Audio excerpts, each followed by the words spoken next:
Welcome to our Telugu media. Nalgonda జిల్లా Devarakonda Neredugommu PSCS చైర్మన్పై నెగ్గిన అవిశ్వాసం. శ్రీశైలం యాదవ్ కాంగ్రెస్ చైర్మన్గా ఎన్నిక. బీఆర్ఎస్కు చెందిన పిఎస్సిఎస్ చైర్మన్పై ఈ నెల 7న 8 మంది డైరెక్టర్లు తమ సంతకాలతో కూడిన అవిశ్వాస తీర్మాన పత్రాన్ని తేదీన డీసీఓ కిరణ్కు అందజేశారు. డైరెక్టర్ ఇచ్చిన అవిశ్వాస తీర్మానం వరకు గురువారం చందంపేట మండలం పోలేపల్లి స్టేజ్ వద్ద గల నేరేడుగొమ్మ పిఎస్సిఎస్ కార్యాలయంలో ప్రత్యేక సమావేశం నిర్వహించారు. ఈ సమావేశానికి జిల్లా సహకార సంఘం అధికారి కిరణ్ హాజరయ్యారు. నేరేడుగొమ్మ పిఎస్సిఎస్ పరిధిలో మొత్తం 13 మంది డైరెక్టర్లు ఉన్నారు. వీరిలో ప్రస్తుత చైర్మన్ శ్రీశైలం యాదవ్తో పాటు 9 మంది డైరెక్టర్లు సమావేశానికి హాజరై అవిశ్వాసానికి మద్దతు తెలపడంతో అవిశ్వాసం నెగ్గింది.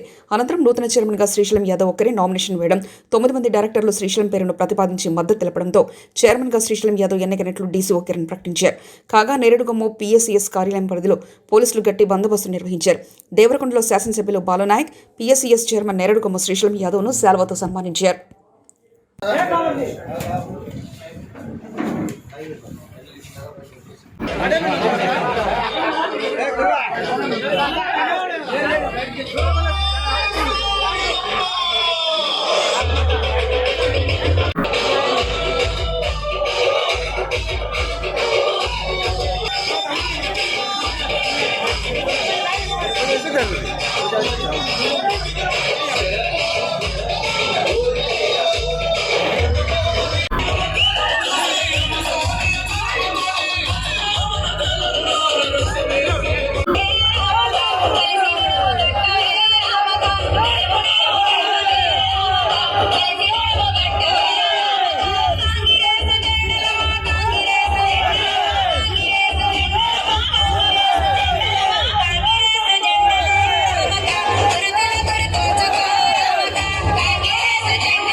ఓకే సార్, ఒక్క నిమిషం చూడండి సార్.